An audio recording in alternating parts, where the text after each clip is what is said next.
First, let me mention that if my videos seem to be read off a script, and not well rehearsed, well, that's what they are.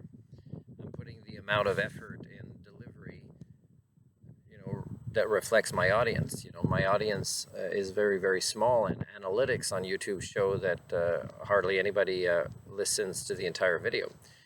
Now, what's really important is not that I get a stage somewhere and a great sound system and an audience to express their awe or ooze at certain points that I might make. The essence is in the message and the time that the message is delivered. And I'm not talking about days or weeks or months in time. I might even be talking about decades, when the point has mostly been that if there are solutions to be applied and the majority of a species needs to be applying these messages, and supposedly this species has these wonderful structures and societies in place and systems to be able to allow this, and it does not succeed, then again, my big point is this species should be asking itself what is wrong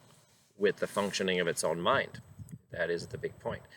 So I'm going to begin. This is the video for my Master of Science to develop a worldview for ecocentric humanism, which would be long overdue to apply solutions to today's problems as the species that the people primate are.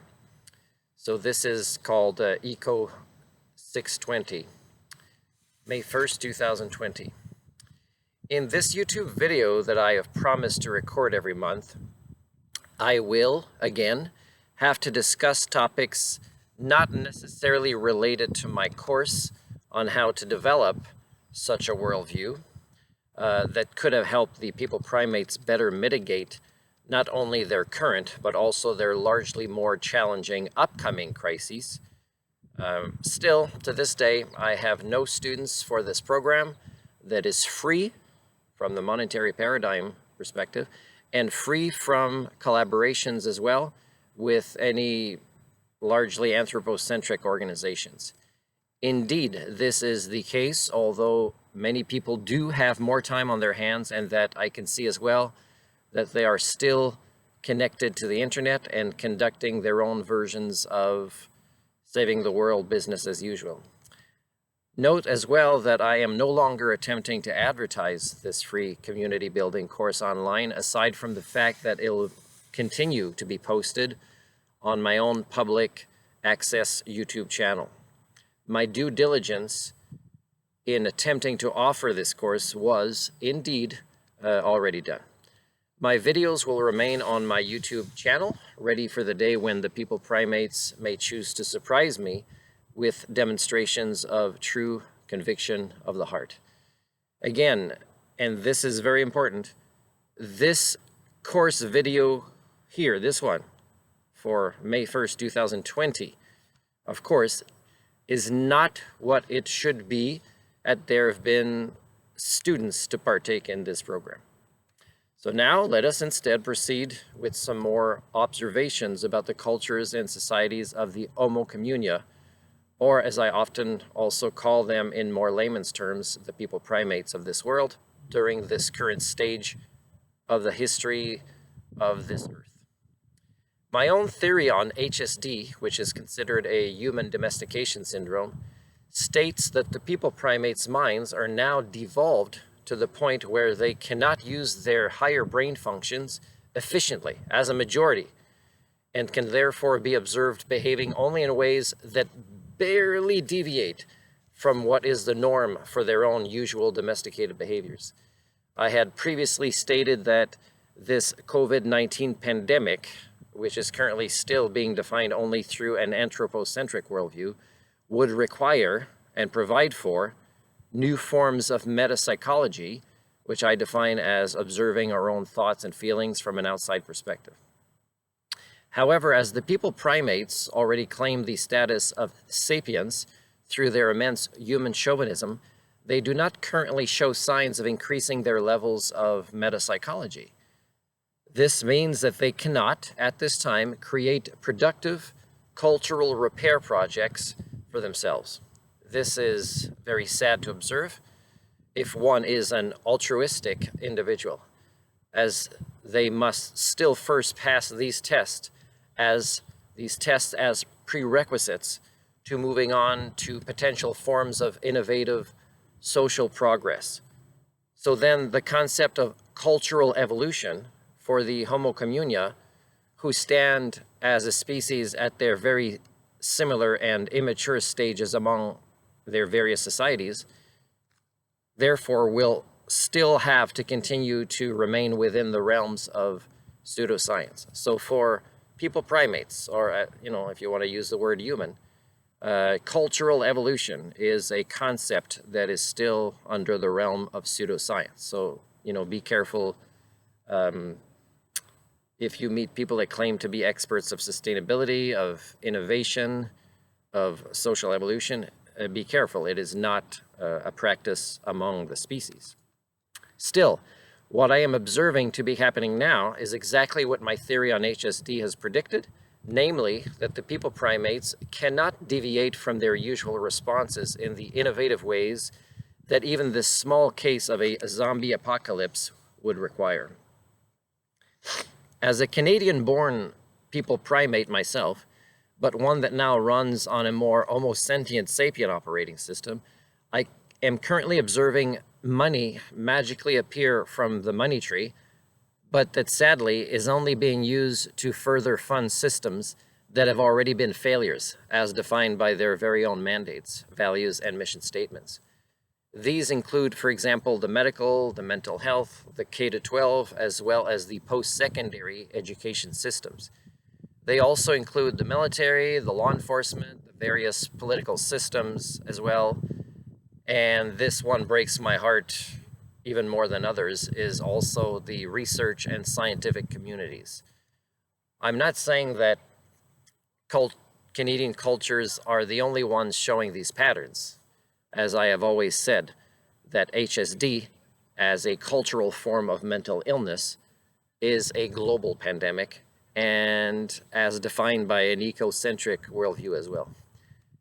As so, I knew of these patterns very well, and even before ever traveling outside of Canada for the sake of gathering data elsewhere on the matter. Again, let me say, HSD is a form of mental illness that affects not minorities, but majorities, which largely explains why it remains unacknowledged, even by those agreed by the norm to be experts on human psychology, mental illness, and psychiatric disorders. Indeed, what kind of unique primate would even admit to suffering from HSD without first having the full support of their own cultural tribes, who would also be courageously disclosing publicly the same genuine self-disclosure? No people primate that I have ever met personally, and this is explained by their own human chauvinism, as well as how it allows for them to improperly evaluate for various forms of intelligence. I admit myself to having had, earlier in my life, a big dose of HSD, as big as anyone, and that even to this day, I am continually fighting off these cultural failings that come from the majority of the people primates and continue to try to infect my mind. And this is indeed very draining and very frustrating to endure alone. At this time, I would like to repeat how Canadian citizens who believe their own false self-images, and in much the same way as the other people primates from outside their borders also believe the same things about Canadian society, so they continue to choose to believe these false representations of Canadian culture, and this most assuredly continues to create extra challenges in admitting the existence of the ailment of HSD. And again, this is not only happening in Canadian cultures.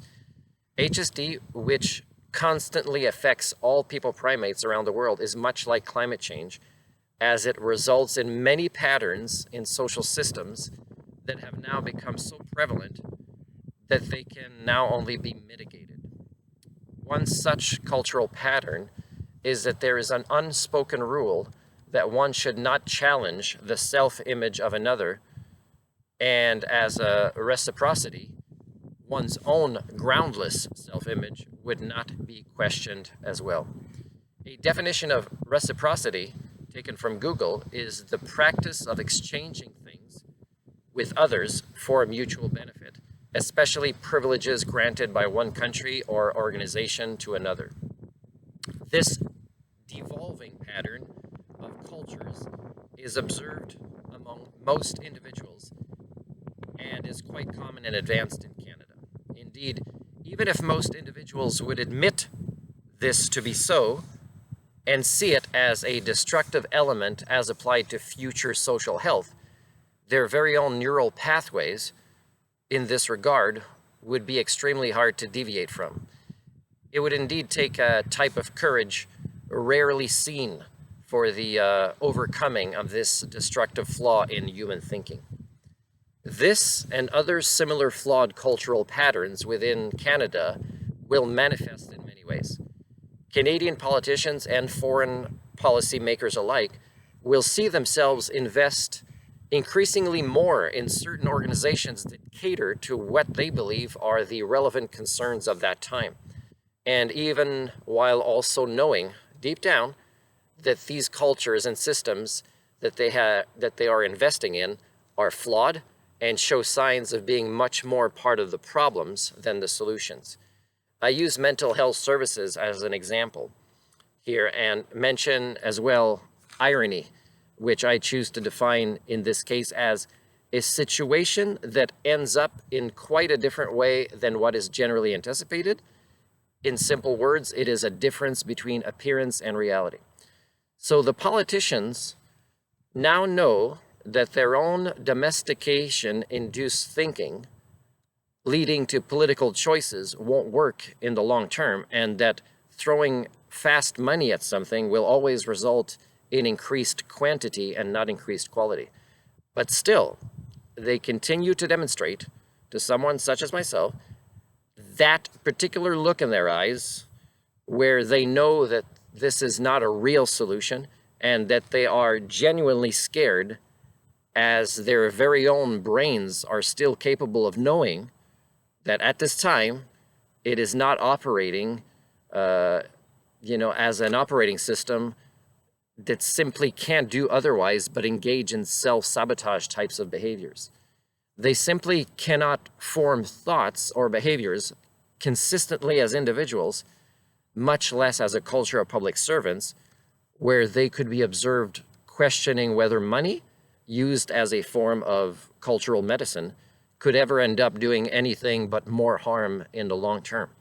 Their current worldviews won't allow them to see the world or themselves as they really are, but instead only as what they, as the 99.6% of the people primates, see it as being through their limited human thinking tools that they can access should be running their own mind's processors at this time.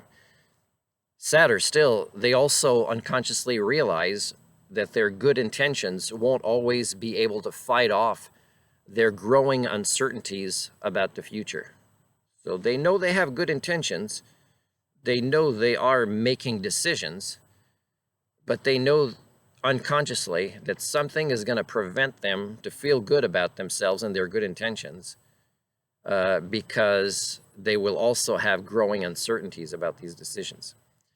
So then, as I still seem to not be needed as the one and only original and still uncontested doctor of humanics, I can only keep observing with sad emotions on how their very eyes do tell me that they realize that inadequate mental health services in Canada, that adequate mental health services in Canada is a myth and will still continue its decline, even as they and their loved ones appear to become increasingly more in need of these services. And again, I'm not saying Canada is the worst in the world with this, because I'm saying HSD, which has caused systems such as mental health to decline in quality, and therefore accelerate the problems of the human mind is happening everywhere. And some countries don't even acknowledge mental illness, in an open public forum.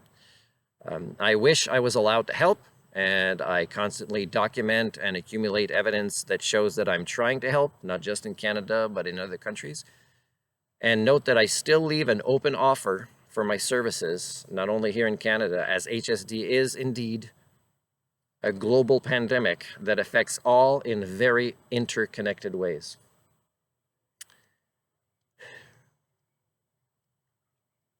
But still, at this time, all I can say to you as I continue to get your looks that say, who do you think you are to tell me, us, these things, is to just tell you again, hey, it's okay.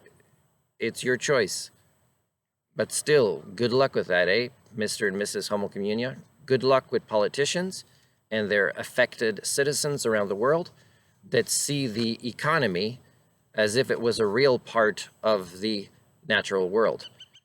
And good luck also to the scientists who believe the same and who would most certainly not pass an ethics proposal from any futuristic ethical research council for conducting research that would see the mystical realms of the economy as if it was a scientific pursuit, and that it was also one that possessed more inherent value than the pursuit of repairing the human mind.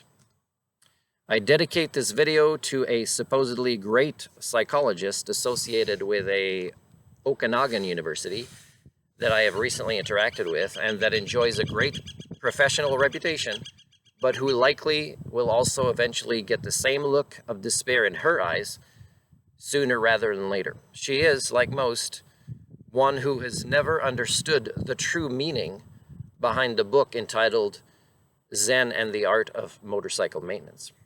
For now, I will just keep observing your predictable people-primate behaviors and film you another video for next month as promised.